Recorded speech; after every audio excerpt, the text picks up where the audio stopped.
Thank you. सबसे पहले एक बार फिर से सर आपका हार्दिक अभिनंदन करती है पूरी श्री कृष्णा मानव जी शक्ति केंद्र की टीम आपका, कि आपने जी टाइम निकाला। और जब जब मैंने आपसे बातचीत किया है सर, आपके अंदर एक अच्छी क्वालिटी मेरे को ये देखने को मिली है। जब भी मैंने आपसे बातचीत किया है, आपने तुरंत टाइम निकाला है और आप उस प्रोग्राम के अंदर पहुंचे हैं। तो सर दिलबाग सर, सबसे पहला क्वेश्चन आपके साथ में ये है कि आपका जो बैकग्राउंड रहा, एक ग्रामीण परिवेश से आप आते हैं। आपके गांव के बारे में कैसे आपने एजुकेशन शिक्षा ली, किस स्कूल के अंदर आप पढ़े, कहाँ से आपको मोटिवेशन मिला, अपने प्रवेश के बारे में, अपने ग्रामीण एरिया में जहाँ पे आप रहे उसके बारे में सर थोड़े से व्यूअर जानना चाहते हैं। जी। मेरा बर्थ अपने गांव संडेल में हुआ और वहीं से मैंने 8th क्लास तक एजुकेशन ली है। उसके बाद 9th और 10th क्लास में जो स्टडी की है वो मांडी कला गांव से की है, अपने पास में लगता मांडी कला गांव है। जी जी सर। और +2 मैंने जींद से की है और ग्रेजुएशन बाद में मैंने ओपन की है, डिस्टेंस से की है। Okay sir.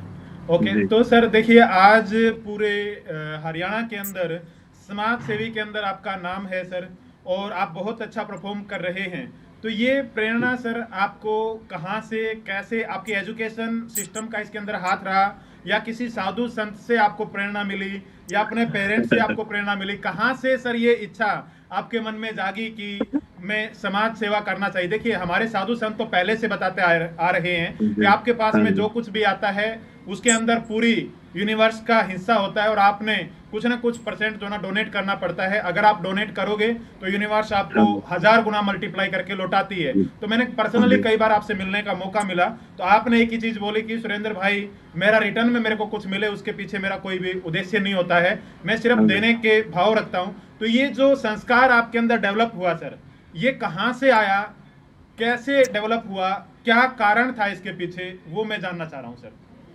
इसके पीछे सेवा का की बात करें तो जी, इसमें हमारा फैमिली का जो संस्कार थे ना, वो मेरे फादर जी से, दादाजी से, क्योंकि ओके। उनमें भी सेवा के भाव थे, वो मैं परिवार से देखता था। और उसको हम फिर आगे जैसे बच्चों में ऑटोमेटिकली वो जीन्स आ जाते हैं ना, जेनेटिक जीन्स कह रहे हैं उसको। जी तो जी उस सर। हिसाब से, और जैसे हमने +1 में मैं पढ़ता था जीन में, फर्स्ट टाइम मेरी एज उस टाइम 16 ईयर थी। ब्लड डोनेशन मैंने कैंप लगाया था एक नेहरू युवा क्लब की तरफ से, केंद्र की तरफ से। जी सर। उसमें एक साथी थे हमारे गांव के, उन्होंने मेरे को बोला कि ब्लड डोनेट करना है। डॉक्टरों की टीम ने भी, रेड क्रॉस के ऑफिस में वहाँ कैंप लगा हुआ था, डॉक्टरों ने बोला कि आपकी एज नहीं है। मैंने कहा मैं काफी हेल्दी ठीक था और मैं खेलता था कूदता था। वो वहाँ डोनेशन किया। उसके बाद भी चाहे वो गेम की बात हो, खेल करवाने की हो, जैसे जैसे भी हमारी कैपेसिटी थी, चाहे वो मतलब हार्ड वर्क की बात हो, गांव में सफाई की हो, चाहे गांव में और किसी की मतलब उसकी कोई कुआ की सफाई हो, चाहे गलियों की सफाई हो, पानी की व्यवस्था हो, इस टाइप से हम लोग युवा क्लब में मिलकर वो करते थे। जैसे कोई, ये आपने कहा कि साधु संतों की बड़ी अच्छी बात है। खैर, साधु संतों का भी हमने मार्गदर्शन लेना चाहिए मैं कहूँगा, लेकिन ऊपर वाले की कृपा से ऐसा साधु संतों के उसमें मैं कभी आया गया नहीं। अब तो बल्कि इस लाइन में आने के बाद कहीं देखते हैं कि कोई साधु तपस्या कर रहा है, या कोई अपना सेवा भाव से कोई साधु ठीक अपना काम कर रहे हैं, मंदिर में हो या कोई गौशाला में हो, अब तो हम उनके साथ जाके, उनके पास जाकर अपना आशीर्वाद उनसे लेते हैं। अदरवाइज पहले बिजनेस का मामला हो, चाहे वो स्टडी की बात हो, स्टडी टाइम की बात हो, और चाहे वो बीच में हमने खेती की या और बिजनेस किए, तो उस टाइम तो हम साधु संतों के लिंक में कभी आए नहीं। तो मतलब एक बात तो निकल के यहाँ से भी जरूर आई कि सर आपने परमात्मा के साथ में कनेक्शन रखा। मतलब जो बड़ी पावर है, जो जोड़ने का काम करता है, डायरेक्ट ही आपने उसके साथ में कनेक्शन बिल्ड कर लिया, कि मीडियोकर के बीच में जरूरत ना पड़े, मीडिएटर हमारे बीच में आए ना, कि डायरेक्ट ही आपने परमात्मा के ऊपर विश्वास रखा और वहां से आपको प्रेरणा मिलती रही, उसको सरेंडर करके आप काम करते रहे। तो सर सेवा के अंदर एक बात बोली जाती है समाज के अंदर, जैसे हम देखते हैं कि मन तो मेरा भी है सेवा करने का, लेकिन मेरे पास में कुछ आएगा तभी मैं कर पाऊंगा, ऐसा बहुत सारा सुनने को मिलता है। तो आज आप एक सफल उद्यमी भी हैं, कामयाब भी हैं अपने लाइफ के अंदर। तो ये काम आपने सफल होने के बाद करना शुरू किया, या जब आपके पास में कुछ भी नहीं था, जीरो थे, उसी टाइम से आपके अंदर ये प्रवृत्ति थी, उसी टाइम से आप ऐसे काम करते थे सर? ऐसा नहीं है, मैंने आपको बताया कैपेसिटी के हिसाब से, जिस टाइप से हमारी कैपेसिटी थी, से जी वो सर। कितनी भी कैपेबिलिटी रही, चाहे स्टडी का टाइम रहा, चाहे एग्रीकल्चर का टाइम में थी, और खेती करते भी हमारे कोई भी आके न किसी ने कह दिया बरसीन, जैसे बरसीन बोए कर दे, ज्वार बोए कर दे, खेत जी जी में सर। कह दिया मैं बरसीन ले, मैंने एक गठड़ी या एक बरोटा बरसीन का ज्वार का लेना है, जी जी जी उसमें सर। भी खाली हाथ मैंने, चाहे आपने थोड़ी हुई, किसी से मना नहीं करा गया भाई मैं नहीं दूंगा, इतना जरूर कह दिया भाई देखे है तो थोड़ी थोड़ी में से थोड़ी तू ले जा। ठीक है, तो बात बहुत अच्छा बात सर। ये है, अब सामर्थ्य के हिसाब से, मतलब आज ऊपर वाले ने हमारे इतनी ताकत दे दी, ऊपर वाले की कृपा कहूंगा मैं, अब उस हिसाब से हम थोड़े आगे ग्रेस कर गए उसको, ये है बस। नहीं सर, मैं आपको कनेक्ट हम्म, करना चाहूंगा। जो जी। रियल में जो एक हम्म, एजुकेशन दी जाती है, जो हमारे पुराणों में उपनिषदों के अंदर बताया गया, और जो यूनिवर्स का कानून बताया है, जैसे हाँ जी, हमारे देश में कानून बने हुए हैं, वैसे ही परमात्मा ने अपने कानून बना के रखे हुए हैं। और हाँ जो जी। हमने पढ़ा है, जाना है, उसके अंदर एक चीज स्पष्ट रूप से सामने आती है कि हम्म, यूनिवर्स आपकी पात्रता देखती है, और आपकी पात्रता के अनुसार ही यूनिवर्स आपको देती है। तो आप जिस भाव के साथ में देंगे, जो आपके पास में है, अगर आप उसी में से दे रहे हैं, तो यूनिवर्स आपको और रास्ते देती जाती है, क्योंकि यूनिवर्स को पता है कि इस व्यक्ति के पास में थोड़ा है, और ये थोड़े में से हम्म, थोड़ा दे रहा है। तो यूनिवर्स हाँ जी, आपको उसका पात्र बना देती है, और उसके हिसाब से आपको वो अपॉर्चुनिटीज आपके जीवन में देना शुरू करती है। तो हमारी ट्रेनिंग में भी हमारे को एक ही बात समझाई जाती है कि कोई भी हम्म, व्यक्ति इस सेशन को अगर कोई भी देख रहा, पूरे भारतवर्ष के अंदर ये सेशन जाएगा, पूरे विश्व में लाइव चल रहा है यूट्यूब के ऊपर।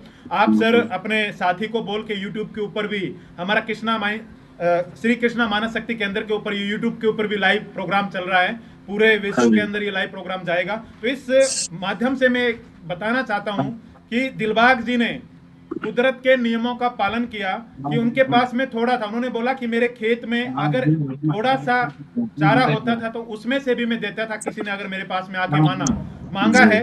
तो उसी प्रकार से अगर हम जीवन के अंदर हमारे पास में जो कुछ है, उसमें से अगर दान करते हैं, डोनेट करते हैं, तो ये यूनिवर्स रियली में, जैसे दिलबाग जी, जी उसके जीते जाते एग्जाम्पल हैं, हमारे सामने बैठे हुए हैं, तो यूनिवर्स हेल्प करती है।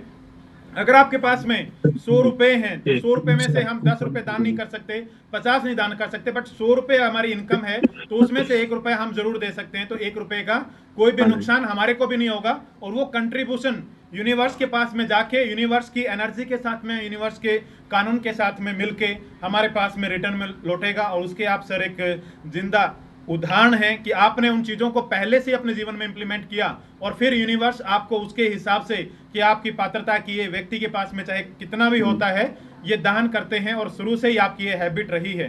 तो सर आपको जीवन में जो स्ट्रगल करना पड़ा, यहां तक आप पहुंचे हैं, बहुत सारे स्ट्रगल का आपने सामना करना पड़ा होगा। तो जी। एक बार वो आपकी स्ट्रगल जर्नी हम जानना चाहते हैं पूरे व्यूअर, कि किस प्रकार से आपके जीवन में स्ट्रगल रहे, आज इस मुकाम पे आप पहुंचे हो। तो सर पहले तो मैं, जैसे हमने सेवा की बात हमने आई थी, उसको मैं पूरा कंप्लीट करता हूँ। जी सर। सेवा का मेरा मानना यह है, सेवा के भाव डिफर हैं।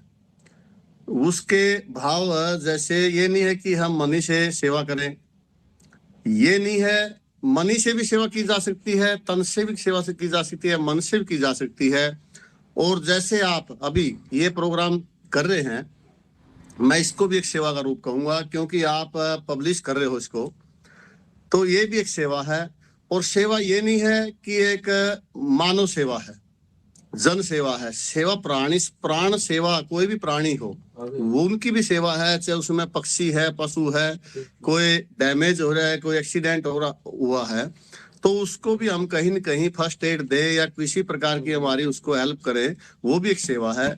और चाहे वो क्लाइमेट की बात हो, क्लाइमेट को भी हम देखेंगे, उसमें पर्यावरण को देखेंगे, पर्यावरण में पेड़ पौधे लगाने की बात हो, जितना हमारे जीवन में, देखिए आज तक मैं ज्यादा नहीं कहूंगा, कम से कम 100 पौधे तो ऐसे जिंदा हो गए जिसने मैंने अपने हाथों से लगवाया, या खुद भी लगाया, लगवाया, ऐसे 100 पौधे जिंदा है।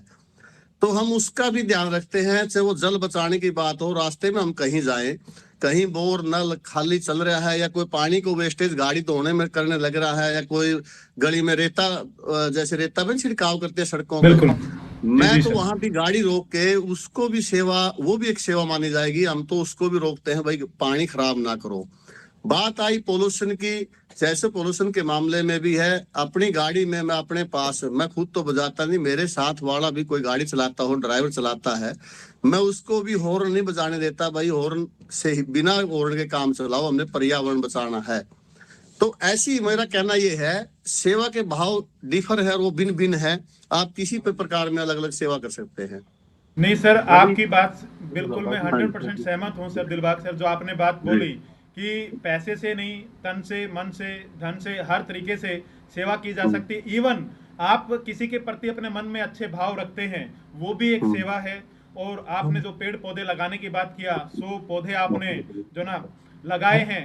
और अभी भी इस चैनल के माध्यम से देखिए हमारे को एक चीज सीखने को मिली कि आपके पास में जितना है, अगर उसमें से हम दान करते हैं तो हमारे को सही। संतुष्टि मिलती है, अंदर से हमारे को खुशी मिलती है। उसके साथ साथ में हम अगर पर्यावरण को बचाने की सर ने बात किया कि एक व्यक्ति अपने जन्मदिन के ऊपर, अपनी मैरिज एनिवर्सरी के ऊपर एक पौधा अगर लगाए, जी। हम होटल के अंदर जाते हैं, वहां पे बहुत सारा पैसा खर्च करके आते हैं, उसके साथ में अगर हम एक प्रण ले लें कि एक पौधा हम लगाएंगे। आज जैसे हम्म, ग्लोबल वार्मिंग बढ़ती जा रही है, लगातार टेम्परेचर हाई होता जा रहा है, तो उससे जी। बचा जा सकता है। तो यहाँ से सर से एक चीज हमारे को सीखने को मिली कि हमने पर्यावरण के लिए भी काम करना है।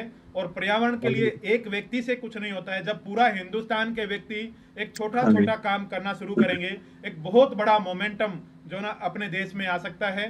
जी। तो मैं 100% सहमत हूं सर आपकी इस बात से। तो अब मैंने दूसरा क्वेश्चन ये किया था सर आपसे हाँ, कि वो आपके उसी का जीवन में जवाब है। इस, हाँ सर बताइए सर, बताइए, हाँ, उसी पे आ बोलिए। रहा हूँ मैं अभी। हाँ हाँ सर, बोलिए सर। जीवन लाइफ की बताऊं तो जी, जैसे मैंने स्टडी छोड़ के जी सर। 1994 में मैंने एग्रीकल्चर शुरू की, खेती बाड़ी शुरू की। जी सर। और खेती बाड़ी शुरू करके साथ में मैंने एक लाइसेंस बनवाया एग्रीकल्चर डिपार्टमेंट से, पेस्टिसाइड का। Okay sir. पेस्टिसाइड की दुकान की, पैसा बिल्कुल नहीं था। जैसे कुछ तो आड़ती से ले लिए 10-20 हजार, 10 हजार रुपये, कुछ मार्केट से उधार ले लिया, डीलरों से माल लिया, जींद से लेता था।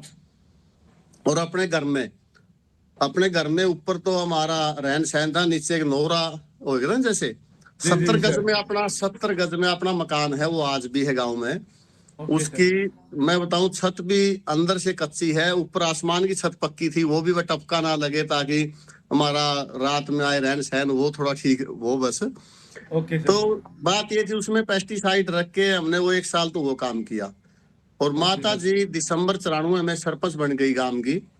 Okay sir. पिताजी पुलिस में जॉब करते थे, वो रिटायर आगे मार्च 95 में। Okay sir. तो आके जी फिर 1 साल में हमने उसमें पेस्टिसाइड की दुकान में मार्जिन नहीं आया, लोगों में क्रेडिट चला गया, उधार लोगों में चला गया, और मैंने वो बंद कर दिया। उसके साथ खेती चलती रही तो ये बीच में 97 में रेता बजरी, 96 में रेता बजरी भी थोड़ा बहुत बेचा। फिर उसके बाद किराने की छोटी मोटी दुकान भी की एक साथी के साथ मिलके, उसमें भी 10-15 हजार का सामान था सारा ही, क्योंकि पैसा नहीं था बिल्कुल भी।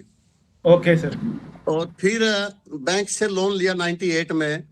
वो 35 हजार का सेक्शन हुआ मेरा, ये PMRY से, DIC से, डिस्ट्रिक्ट इंडस्ट्री सेंटर से, ओके सर। जींद से। वो जी सर। 35 हजार का, वैसे सेक्शन तो 1 लाख का था, लेकिन मैनेजर ने नहीं दिया। वो 35 हजार रुपये मिले, उसमें से खड़ बिनौला बेचना शुरू किया।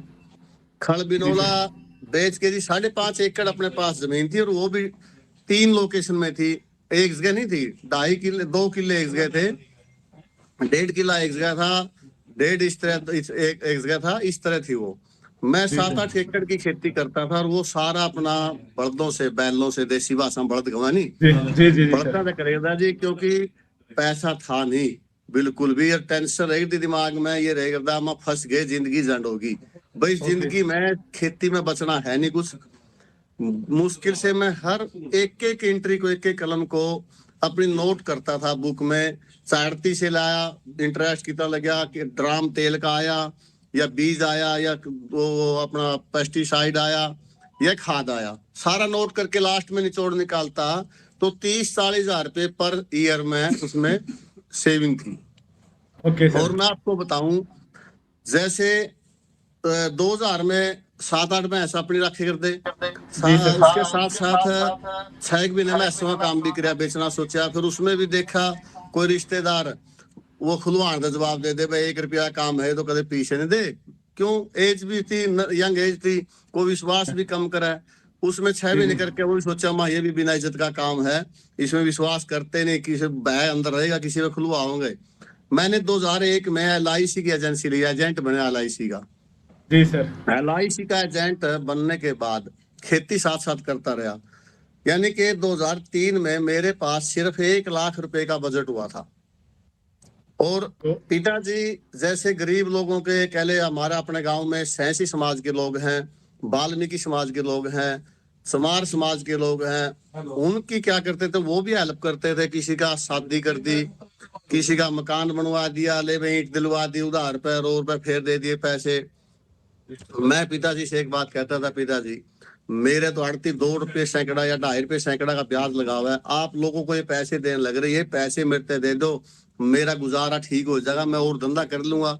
लेकिन उन्होंने नहीं, उसमें मेरी मदद नहीं करी, बल्कि उल्टा क्या था, मैंने जमीन पिताजी से मेरे नाम करवानी चाहिए। पिताजी ने एक बात बोली कि तो जमीन को बेचेगा आखिरी में, और ओके। तो बर्बाद होगा, मैं जमीन तो करवा दूंगा पिताजी। मैं आपका एक हूँ, सिस्टर थी जो मैरिड थी, मैरिड तो मैं भी था, मैं ये तो बेचनी होगी और बर्बाद होना होगा, तो ये आज भी मेरी है कल भी मेरी है, लड़कियों को तो देने से रहे आप। हाँ। यानी कि वो जमीन लेके मैंने 1 लाख का वो किसान कार्ड भी करवाया। ऐसा है जी, 2003 में जब 1 लाख रुपए हुए, बड़ी खुशी हुई। मैंने चाचा का लड़का को बोला, वहां भाई मेरे पास से 1 लाख का बजट हो गया। उसने कहा कि भाई 1 लाख का बजट हो गया, कोई बड़ी बात नहीं। 1 लाख तो कोई आदमी घर से बीमार हो जाए, उसकी बीमारी में लग जाए तो वो खुश हो रहा है। उसके पास 20,000 भी नहीं, मेरे पास 1 लाख। हाँ, बैठे में बैठे गांव में रहे करते, तो हाँ। खुशी थी। वो भी 2005 में अपना एक साथी, वो मेरा गुरु है इस लाइन का, जी जी। उसी से अपनी ये ग्रोथ है, वहीं से। वो बोला मैं पोल्ट्री फार्म बना लिया, मेरे को बोला। वो खुद जी ट्रक ड्राइवर था, ओके सर। और आधा एकड़ उनके पास लैंड थी। ओके आधा सर। एकड़ लैंड थी, हमें एक ही क्लास में बचपन से पढ़ते थे, और अपने परिवार से भी था। उसने मेरे को मोटिवेट किया। मैंने क्या था, बाबे संतों की बात आए, मैं सिरसा वाले गुरु जी के पास, धन धन सतगुरु के उस संगत में जाता था, क्योंकि LIC का काम भी था। और मैं सोचता था कि भाई संगत से कोई न कोई एक आधी पॉलिसी मेरे को मिल जाए, मेरा रोजगार थोड़ा सा वो बूस्ट करे। तो ये था जी, उसने 2-3 बार मेरे को कहा, संगत वाले जो अपने ये प्रेमी जी बोले ना भाई ये तो अलाउ नहीं करेंगे गुरुजी, और आप ये धंधा ना करिए, मना किया, कर दिया मैंने। उसके बाद उसने फिर मेरे को मनाया, हाँ। फिर आड़ती के पास गया, आड़ती से बोला जी मेरे को पैसे दो, मैंने एक फार्म बनाना है। आड़ती ने बोला ये तो पाप का धंधा है। मैं फिर जी मेरा हौसला टूट गया, मैं भाई को बोला वहां मैं नहीं करूंगा। नो बोला भाई पाप तो पता नहीं किस किस चीज में है, पाप उनका तो पता नहीं, ऊपर वाले को पता है। यानी तीसरी बार उसने फिर मनाया। फिर एक रिश्तेदार से बोला मैं वहां पर फार्म करना चाहूँ, वो रिश्तेदार बोला जी ये तो खोज खाना है, बुरा धंधा है, ये ना करे। फिर मन उतर गया। चौथी बार में जाके उसने एग्री कर लिया मेरे को, और क्या था, वो बिल्डिंग बना ली। 3 साल चलते हो गए। 2005 में हमने बनाया, एक कंपनी के नीचे काम किया, बिल्लू पेगा जी हैं, और बिडान के नाम से उनकी कंपनी है, उनके नीचे हमने काम किया 2 साल। फिर सेल्फ काम शुरू किया। सेल्फ काम करने के बाद भी 2008 में क्या था जी, हम दोनों भाई बतलाए कि भाई नुकसान इतना हो गया और आपके नाम इतना पैसा खड़ा हो गया। मैंने उसको आपका लेजर दिखाया। वो बोला भाई मेरा तो गुजारा कैसे हुआ, तेरे तो 6 किलो 5.5 एकड़ जमीन है, तो गुजारा कर लेगा, मैं तो आधा एकड़ है, मैं तो घर के चाय चीनी भी चलेंगे, मैं तो अपनी ट्रक की नौकरी दोबारा करूँ। वो ट्रक पे चला गया, ओके ट्रक पे सर। चला गया जी। और बजट नहीं रह रहा, जो हमने उसमें कमाया था, हमारे पास उसमें से सिर्फ 80-85 हजार रुपये बैलेंस था 3 साल में। जी जी। मैंने फिर ट्रक पे गए, गवाए, उस पे फोन किया, महिपाल भाई अपने पास आज तक 3 साल का इसमें बैलेंस 80-85 हजार रुपये प्रॉफिट में है। वो बोला क्या मन के क्या ही अब ये भी खोने है के। मैं बोला वहां देखी जाएगी बच्चा बाबा रेल में और चाहे जेल में, भाई एक शॉट और लगा के देखांगे। वहीं से बस दोबारा से फिर उसको स्टार्ट किया, बीच में बंद करके। बस वो दिन आज है, नहीं तो 2008 में उस समय क्या बात थी, मैंने ये थी अपने को 5-5 लाख रुपए बच जाए दोनों भाइयों को, एक एक अच्छा मकान बना ले गांव में। 5 लाख में गांव में ठीक मकान बन जाता उस टाइम। और जी अपना जी जी। मकान भी 3 जगह थे जी। भैंसों का तो अलग गली में था, सामने घर के बीच में गली थी। बैठक आदमियों की वो थी अलग से थी दूसरी गली में। और घर अपना 70 गज में अलग था, यानी कि बदीन माटी थी उसमें भी। ओके। तो ऊपर चढ़ने का रास्ता भी टाइट था। मैडम थी वो भी पानी लेके ऊपर चढ़े गई थी सिर झुका के, और वो भी कंधी में घर बना ले। बजट था ही नहीं। मैंने तुम गुस्सा में होकर ये भी बोला घर वाले को, माँ ये चाबी पकड़, ये 2008 की बात है और लेन देन तो अपनी संभाल, मेरी जो ड्यूटी लगाओगी वो ड्यूटी मैं पूरी करूंगा। मेरे बस का घर बनाना नहीं है, मेरे पास फंड ही नहीं है, मैं कहाँ से बनाऊं। ओके यानी कि 2008 में ये पोजीशन थी जी। घर कूलर नहीं था, घर फ्रिज नहीं था, जी सर। और घर में चक्की भी नहीं था पीसने की। बहुत क्राइसिस पोजीशन में थे। ये था मुश्किल काम भी। तो से क्या हुआ आगे, फिर वो जाके प्लेसमेंट दोबारा शुरू की। 9 में ये रियलाइज होया कि अपने आप को कि सक्सेस, और अब जिंदगी पटरी पे गाड़ी आने लगी, एक्सपीरियंस हो गया। उस एक्सपीरियंस के बेस पे मैं तो सब युवा साथियों को और बच्चों को ये कहना चाहूंगा, कभी भी जिन्हें हार नहीं माननी चाहिए। इंसान हार मान के कभी मायूस होकर काम नहीं करना चाहिए, संघर्ष करते रहो। ऐसा दिन नहीं जब हमारे को एक दिन कामयाबी मिलेगी। तो अपने साथ ऐसा हुआ है। 9 से देख लो, 2009 में एच पार की पोजीशन पे आ मैं, लेन देन बराबर होके, आपकी दया से, ऊपर वाले की दया से, और आज ये स्थिति में है कि आज हम भी ठीक है और हमारे साथ जुड़ने वाले भी सैकड़ों हैं, तो आज एकदम से सक्सेस है। तो दिलबाग सर, थैंक यू, आपने अपनी जर्नी के बारे में डिस्कस किया। आपके नेटवर्क में सर शायद थोड़ी सी कमी आ रही है, डिस्टर्ब हो रहा हाँ है। जी, एक बार नेटवर्क को हाँ आप जी। चेक कर लीजिए सर। आपकी जो पिक्चर है ना सर, वो डिस्टर्ब हो रही है, ब्लर हो रही है। अच्छा, एक बार नेटवर्क अच्छा, आप ऐसा अपने पीए से चेक करवा लीजिए सर। हाँ जी, अभी करूँगा 1 मिनट। नेटवर्क एक बार चेक कर लीजिए सर, नेटवर्क हाँ जी, वाईफाई हाँ से जी, शायद ओके चलेगा। कनेक्टेड नहीं है सर। दिनेश बताइए इसका पासवर्ड। मेरे सामने एक बार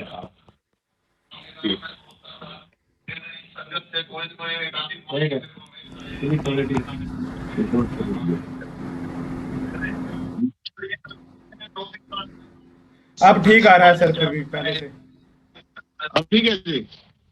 अब ठीक है सर, शायद पहले से ठीक है। अच्छा, एक बार आप चेक कर लो सर नेटवर्क को, जो ना पीए को बोल के हाँ कनेक्ट जी। करवा लो आप।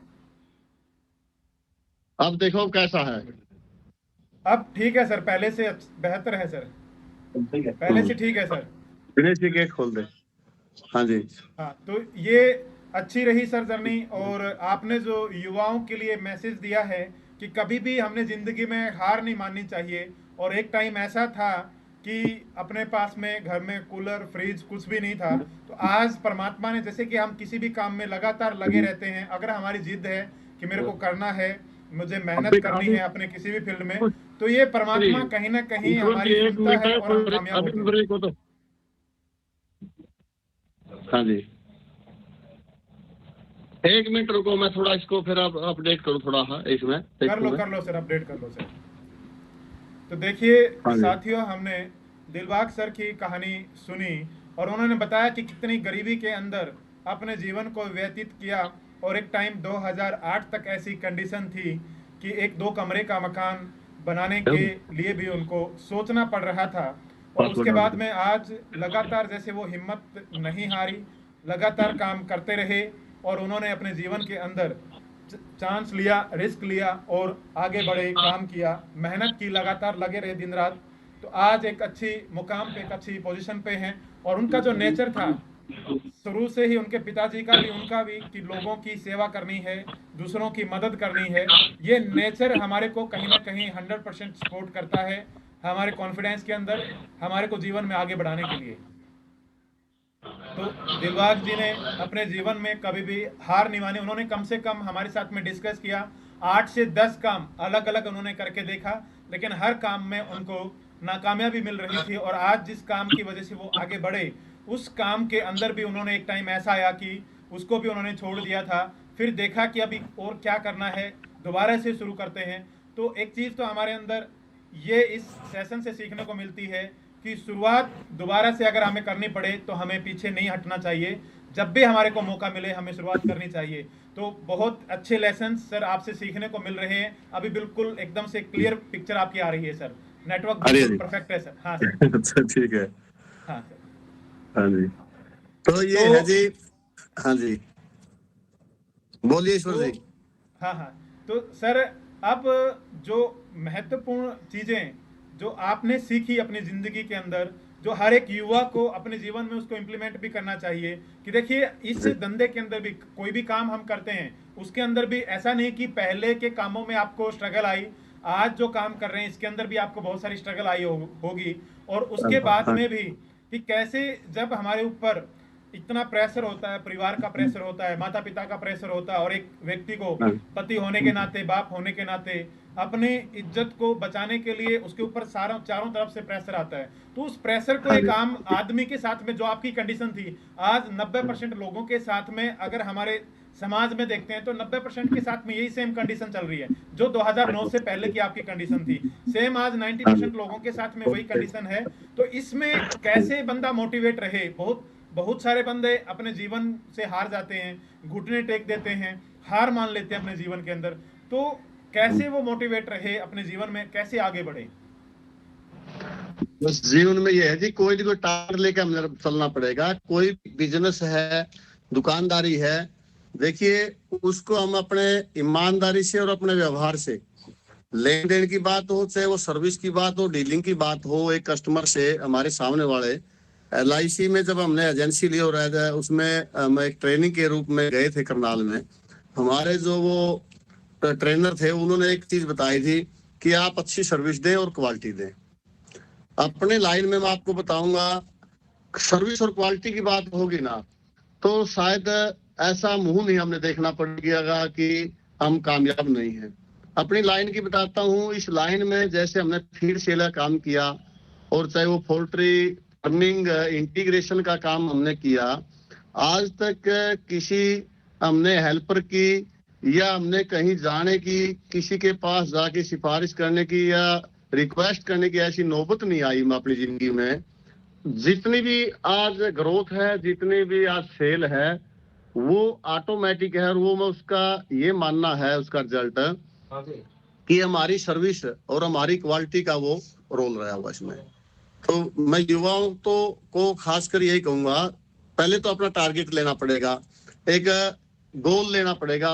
जैसे स्टडी की बात हो, स्टडी में भी हम टारगेट लेके, गोल लेके किस लाइन में, किस साइड में जाना है, और वो हम कंप्लीट करके, जरूरी नहीं है स्टडी भी, क्योंकि सभी तो देखो जॉब सबको तो मिलनी जी, क्लियर है ये तो बात।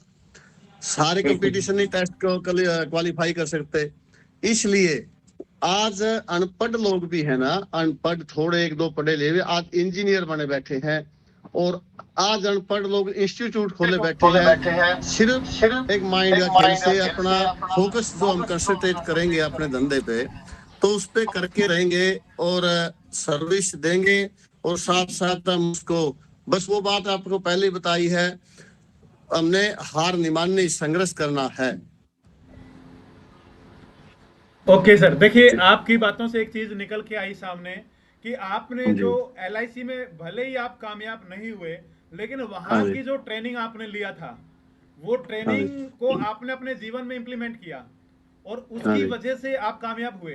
तो ऐसे ही मैंने एक संदीप महेश्वरी है, मोटिवेशनल स्पीकर हैं, वो उनकी एक वीडियो मैंने देखी और उस वीडियो के अंदर वो स्पष्ट रूप से बताते हैं कि मैं एक डायरेक्ट सेलिंग कंपनी के अंदर मैंने काम करना शुरू किया और वहां हाँ जी पे मैं कामयाब नहीं हो पाया, लेकिन वहां की एजुकेशन ने मेरे दिमाग के ताले खोल दिए, मेरे माइंडसेट को इतना बड़ा कर दिया। मैंने वहां की ट्रेनिंग में सीखा कि एक 18 साल का बच्चा भी महीने के 4 लाख रुपए कमा सकता है, 2 लाख रुपए हाँ कमा जी सकता है। तो मेरे दिमाग के ताले खुले और उस ताले खुलने की वजह से, उस बड़ी सोच होने की वजह से, जो आपने एक बहुत महत्वपूर्ण बात बोली कि अपना माइंडसेट, अपने काम में बहुत महत्वपूर्ण रोल अदा करता है, तो कहीं ना कहीं आप उस जगह पे कामयाब नहीं हो पाए, लेकिन वहां की जो लर्निंग आपने लिया था उनको अपने जीवन में आपने इंप्लीमेंट किया, जो माइंड सेट की आपने बात किया। आज दुनिया का हर एक व्यक्ति यही बात बोल रहा है, सक्सेसफुल व्यक्ति, कि आपका माइंड सेट का होना, क्लियर होना बहुत ही जरूरी है।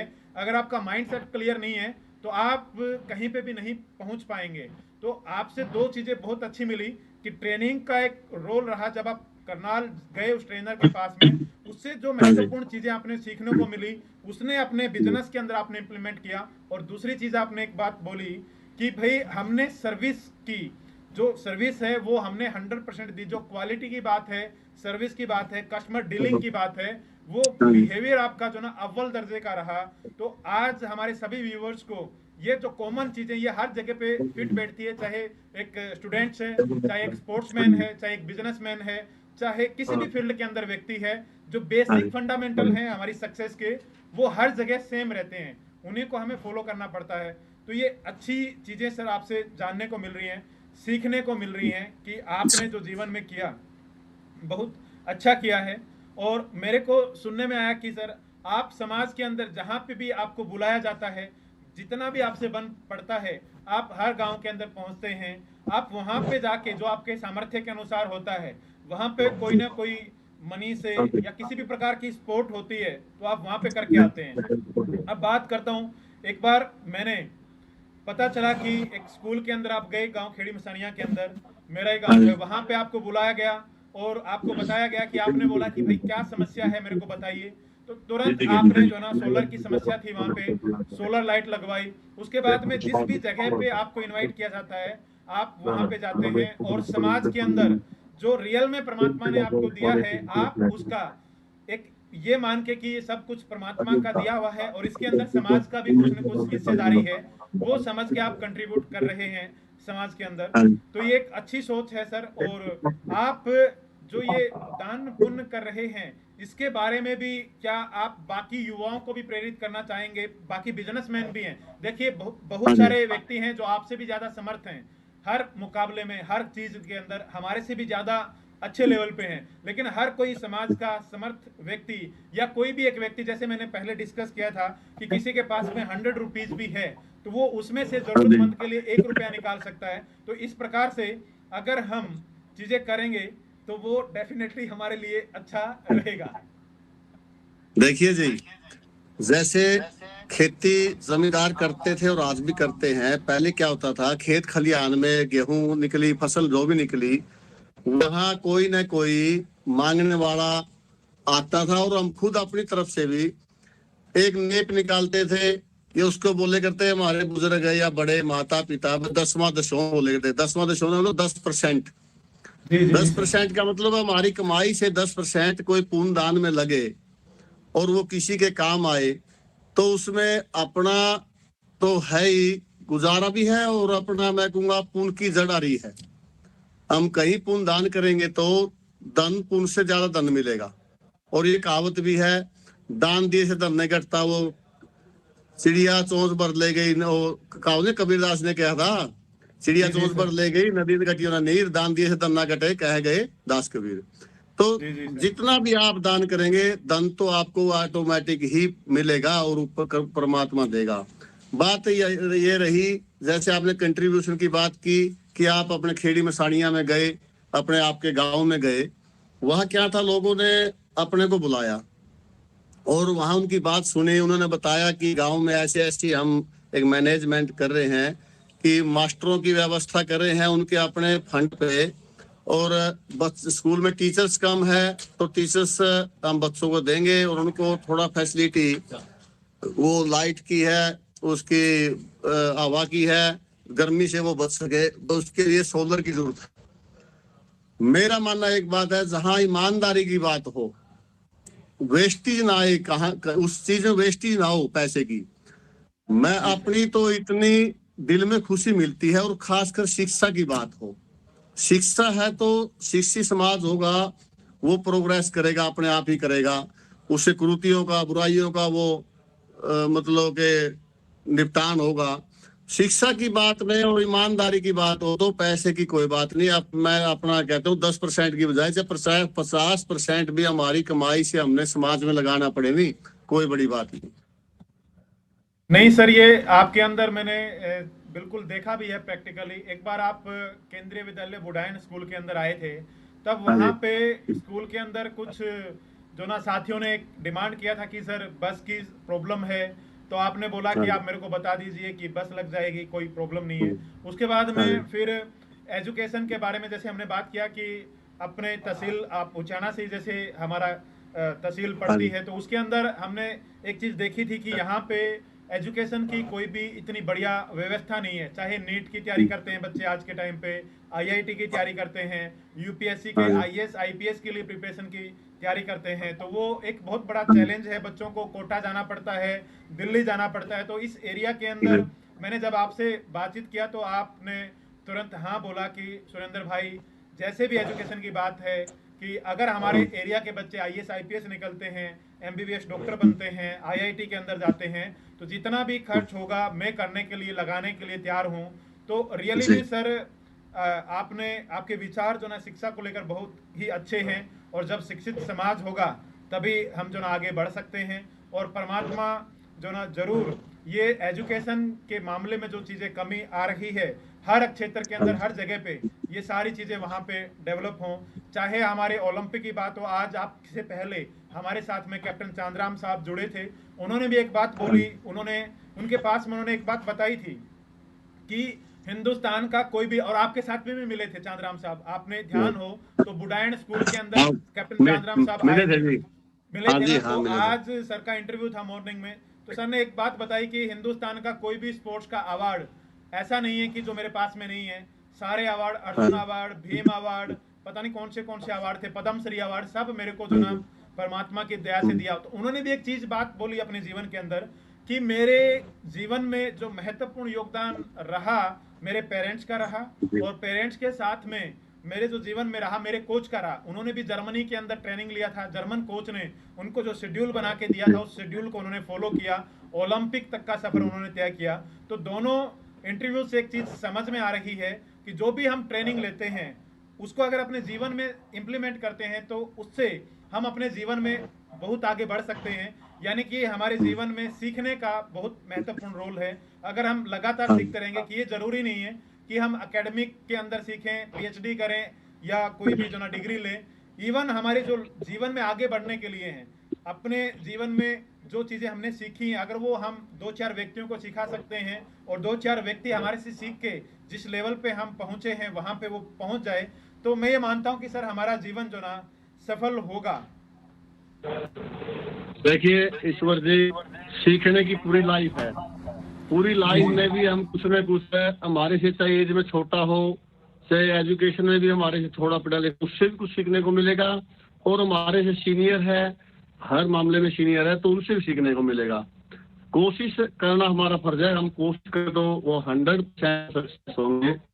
और जैसे ही बिजनेस की बात थी, बिजनेस में 9 के बाद एलआईसी की बात आपने कही थी, वहां नहीं काम। एलआईसी में भी अपना ठीक काम हो गया था, लेकिन हुआ क्या, जो इस लाइन में आगे साथ साथ पैरेलल वो चलता रहा हमारा एलआईसी का।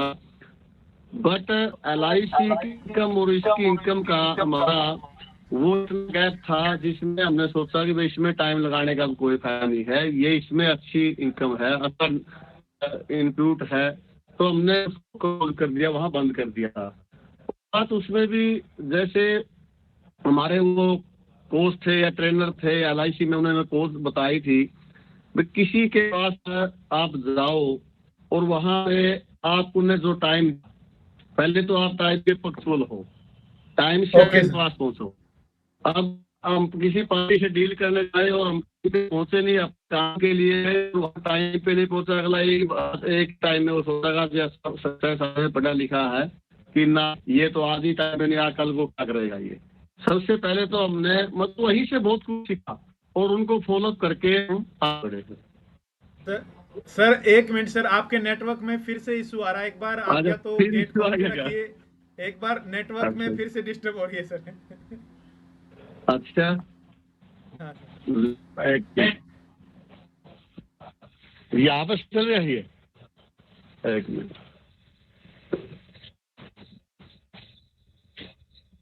अब देखिए जी, अब आया ठीक है। एक सेकंड सर, देखते हैं, चेक करते हैं सर।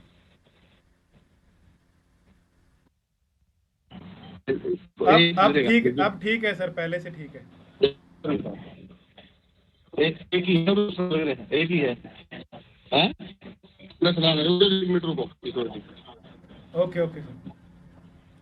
तो देखिए, हमने दिलबाग सर से डिस्कस किया कि सर ने बताया कि ट्रेनिंग का बहुत ही महत्वपूर्ण रोल रहा है उनके जीवन के अंदर, और किस प्रकार से जो वहाँ से चीज़ें सर ने सीखी उसको अपने जीवन में इम्प्लीमेंट किया। और सर ने एक बात कही यहाँ पे कि हमसे छोटा है, हमसे बड़ा है, दोनों से ही हम बहुत कुछ सीख सकते हैं अगर हमारा सीखने का माइंडसेट है। तो ये अच्छी लर्निंग जो ना हमारे को सेशन से मिल रही है कि हमारे लर्निंग एटीट्यूड रहना चाहिए। और सर ने ये बताया कि ज़िंदगी भर सीख सकते हैं, ज़िंदगी, पूरी ज़िंदगी जो ना सीखने का टाइम रहता है, कि हमें लगातार पूरी ज़िंदगी में सीखना कितना महत्वपूर्ण रोल अदा करता है। और सर ने वो एक एक बात बताई कि टाइम की पंचुअलिटी बताया कि हमें LIC के अंदर सिखाया गया कि आप अपने क्लाइंट के पास में टाइम से पहले पहुंचिए। अगर आप टाइम से पहले वहां पे पहुंचते हैं तो आपका एक गुड इंप्रेशन उस व्यक्ति के पास में पड़ेगा। तो टाइम की वैल्यू के बारे में बताया, और उस टाइम की वैल्यू जो उन्होंने वहां से सीखी उसको उन्होंने अपने जीवन के अंदर इंप्लीमेंट किया। और आज ये सारी चीज़ें, ये जो फंडामेंटल हैं सक्सेस के, हमारे निष्कर्ष निकल के आ रहे हैं वो यही है कि जिस व्यक्ति ने सीखा है अपनी ज़िंदगी में, जिस व्यक्ति ने टाइम की वैल्यू किया है, जिस व्यक्ति ने लगातार संघर्ष किया है, लगातार मेहनत की है, वो ज़रूर कामयाब होते हैं। और ट्रेनिंगों का दोनों इंटरव्यू से हमारे को पता चला कि दोनों इंटरव्यू के अंदर सबसे इम्पोर्टेंट रोल ये रहा कि सीखना, ट्रेनिंग कितना महत्वपूर्ण रोल अदा करती है हमारे जीवन के अंदर। अगर हम लगातार सीखते हैं और उन चीज़ों को अपने जीवन में इम्प्लीमेंट करते हैं तो हमारे जीवन के अंदर एक महत्वपूर्ण रोल वो दोनों चीज़ें अदा करती हैं।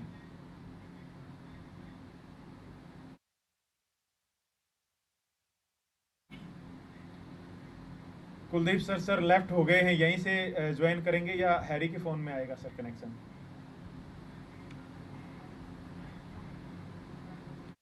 तो दोस्तों, हमने दिलबाग संडिल जी के बारे में जाना। उन्होंने किस प्रकार से प्राइमरी स्कूल तक उन्होंने अपने स्कूल के, गांव के स्कूल में शिक्षा प्राप्त की। उसके बाद में उन्होंने कितने सारे काम को चेंज किया, एक एक करके अलग अलग काम वो करते रहे। सर अपने कैमरे को ऑन कर लीजिए। दिलबाग सर कनेक्ट हो गए हैं, आप माइक ऑन कर लीजिए और कैमरा ऑन कर लीजिए सर। तो पूरी जर्नी के बारे में दिलबाग सर ने हमारे साथ में डिस्कस किया। जी देखिए। हाँ जी सर। तो सर एक चीज आपसे ये जानना चाहेंगे कि आप पहले इतने सारे काम आपने किए, उनके हाँ जी। अंदर जो ना जहाँ पहुंचना चाहते थे वहां पे पहुंच नहीं पाए। अभी सही है सर? क्लियर आ रही है सर अभी? बिल्कुल क्लियर है जी। हाँ बिल्कुल क्लियर है सर अभी। ठीक है। हाँ, तो दिलबाग सर देखिए, आपने बहुत सारे काम किए पहले, हाँ जहां जी। आप पहुंचना चाहते थे वहां पे आप पहुंच नहीं पाए, और फिर इसके अंदर भी आपने स्टार्टअप किया। तो आपको नहीं लगा, आपके मन में डर नहीं आया कि भाई अब की बार भी कहीं ऐसा हो जाए तो फिर क्या करेंगे?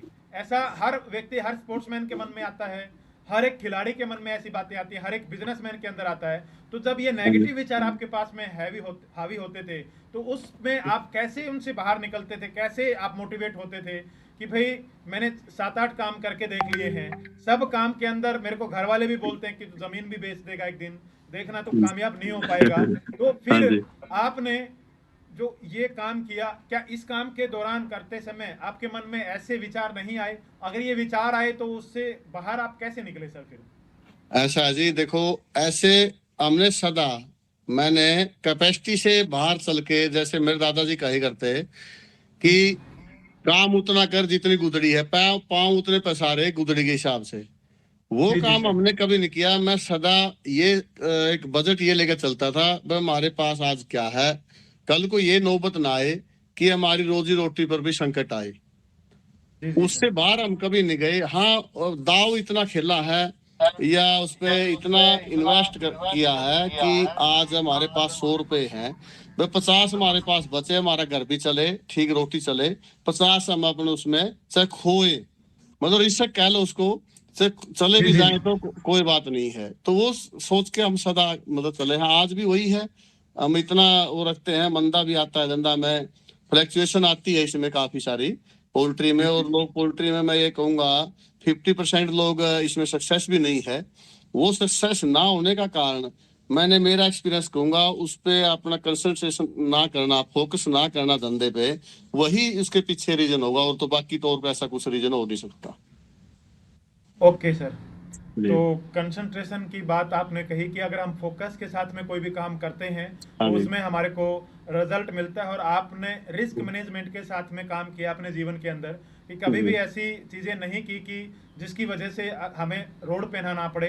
वो हाँ सारी जी। चीज़ें रिस्क कैलकुलेट करके आप हमेशा अपने काम करते रहे और जी। एक बड़ी सोच के साथ में आपने काम करना शुरू किया। तो हाँ सर, जी। आप जैसे ये सोशली एक्टिवेट हुए हैं, तो ये तो आपने बताया कि बचपन से ही आपकी आदत रही है। हाँ जी। लेकिन अभी पिछले 1-2 साल के अंदर जो आपकी एक्टिविटीज जैसे सुनने में मिलती है, जानने को मिलती है कि काफ़ी बढ़ गई है, तो आप इस एक्टिविटी को लेकर क्या मतलब हम ये जानना चाहते हैं कि ये जिंदगी भर चलती रहेंगी, या फिर जैसे अप एंड डाउन इसके अंदर भी रहेगा जैसे धंधे के अंदर रहता है, या ये जो आपका समाज सेवा ये लगातार आपकी चलती रहेगी सर? मेरे को लगता जी इसमें डाउन होगा, मेरे को लगता है ये और बढ़ेगी। और ओके सर। ये भी लगता है मेरे को अपने आप को, क्योंकि जैसे कहते हैं ना, बालक के पैर पालना में बता दे। जी जी जी। बिजनेस का मामले में देखो, मेरे को ऐसा नहीं लगता कि हम इससे कहीं नीचे जाएंगे। मेरे को लगता है इससे और कई गुना बढ़ेंगे। और ये सोशलिस्ट जो बात है, सेवा की बात है, ये भी और आगे साथ साथ बढ़ती जाएगी। कम होने का मतलब तो मेरे को लगता नहीं है ऐसा।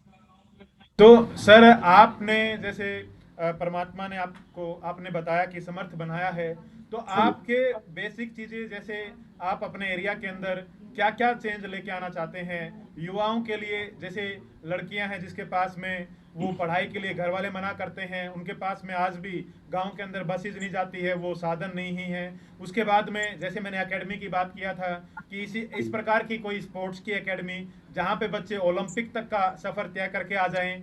तो इस प्रकार से जैसे आज सुबह का इंटरव्यू था, मैंने चांदराम साहब से पूछा। आज चांदराम साहब की उम्र जो ना 66 ईयर हो गई है। हाँ जी। उनके पास में वो पूरी नॉलेज है। वो ये इस बात का भी दावा करते हैं कि अगर एक बच्चा कोई ट्रेनिंग लेना चाहता है, मैं उसको गाइड करूंगा, ट्रेनिंग दूंगा, और वो बच्चा मैं जैसे उसको बताऊंगा, कोच करूंगा, वो बच्चा ओलंपिक में मेडल लेके आएगा, हाँ जी। ओलंपिक तक पहुंचेगा। लेकिन उसके पास में वो सामर्थ्य नहीं था, वो हाँ जी। सर्कमस्टांसेस नहीं थे, सरकार हाँ ने जी। लगा लो या समाज की तरफ से उनके पास में वो हेल्प नहीं, या तो लोग उनके पास नहीं पहुंचे, या हाँ जी। वो लोगों के पास में नहीं पहुंचे।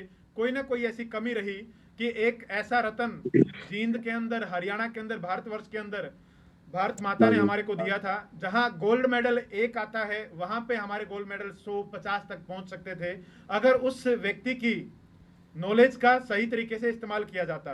तो उन्होंने बोला कि सुरेंद्र, मेरे को जहां पे भी जरूरत है, जो भी बच्चा तैयारी कर रहा है ओलंपिक के लिए या किसी भी नेशनल स्पोर्ट्स के लिए, उसको मैं उसकी स्ट्रेटेजी, उसका माइंडसेट कितना, उन्होंने भी एक ही बात बोली कि माइंडसेट बहुत बड़ा रोल अदा करता है उसके अंदर, तो मैं हेल्प करने के लिए, सपोर्ट करने के लिए तैयार हूं। तो क्या सर, आप अपने एरिया के अंदर एजुकेशन के अंदर जो चीजें आपसे पहले भी डिस्कस हुई थी, अब इस प्लेटफॉर्म के माध्यम से भी हम डिस्कस कर रहे हैं कि अपने एरिया के बच्चे एजुकेशन में अच्छे निकले, स्पोर्ट्स के अंदर जो ना वो अच्छा करे। अगर बच्चा स्पोर्ट्स में और एजुकेशन के अंदर अच्छा कर रहा है, और या फिर हम एक ऐसा कंसेप्ट, जैसे आज एक ये इंटरव्यू हुआ है, हर प्रकार के व्यक्ति हमारे पास में आ रहे हैं, तो आपसे रिलेटेड जो व्यक्ति उस फील्ड में आगे बढ़ना चाहते हैं वो आपसे सीखें।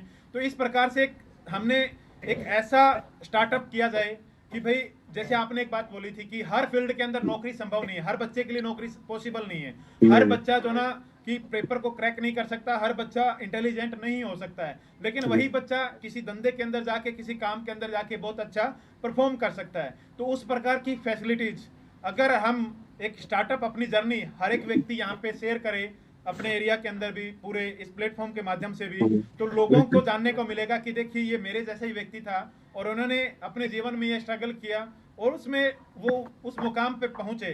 तो सर दिलबाग सर, अगर कोई बच्चा या कोई भी व्यक्ति आपसे आपकी जर्नी जो आपने किया है, जो स्ट्रगल, जो हर्डल आपकी लाइफ में आए हैं, वो आपसे सीखना चाहें, क्या आपको सिखाने के लिए तैयार होंगे, या आपके मन में ऐसा आएगा कि यार मेरा कंपटीटर तैयार कर रहा हूं मैं तो? प्यार की बात सुनो जी, आज से नहीं, जब मैं अपने आप को ये समझने लगा था इस लाइन में कि हम सक्सेस हैं, उसी समय मेरे पास कोई भी आया, और आया नहीं, बहुत सारे आए। मैंने आपको बताया सैकड़ों रोजगार, सैकड़ों लोगों को रोजगार तो दिया, और सैकड़ों परिवार इस लाइन में जोड़कर आज बहुत अच्छी उनके पास नेटवर्क है, वो हमारे साथ जुड़े।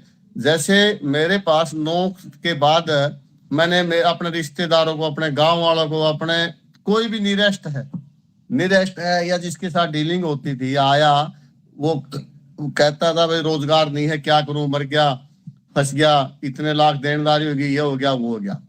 मैं सिर्फ एक बात कहता था, आप लोग भूल जाओ, सिर्फ जो आपने पास 10-20 हजार रुपये, 10-10 हजार रुपये, वो भी क्यों लिए 10 हजार रुपये, सुनो इसकी बात भी। 10 हजार रुपये मैंने ऐसे कई युवाओं से लिए कि वह 10 हजार रुपये दो, वो 10 हजार उनकी जेब से निकल गया, ताकि उनको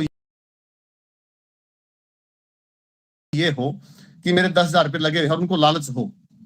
और वो जी आज बहुत अच्छे, मतलब फैसिलिटी अपने सब से, वो इसकी जमीन जायदाद की बात हो, चाहे अपना रहन सहन की बात हो, बहुत अच्छे मुकाम पर है। और अब रही बात, हम क्या करेंगे बच्चों को, युवाओं के लिए, रोजगार के लिए, सबसे पहले तो रोजगार का मामला है। रोजगार हमने पहले भी दिए हैं और आगे भी हम रोजगार के साधन ये सोच रहे हैं। हमारा के कोई भी, वो सारे अपने हैं, ये भी नहीं है कि अपना वो कोई क्राइटेरिया है कि वह स्पेशल उचाना का इलाका हो, वो जींद का इलाका हो, नहीं।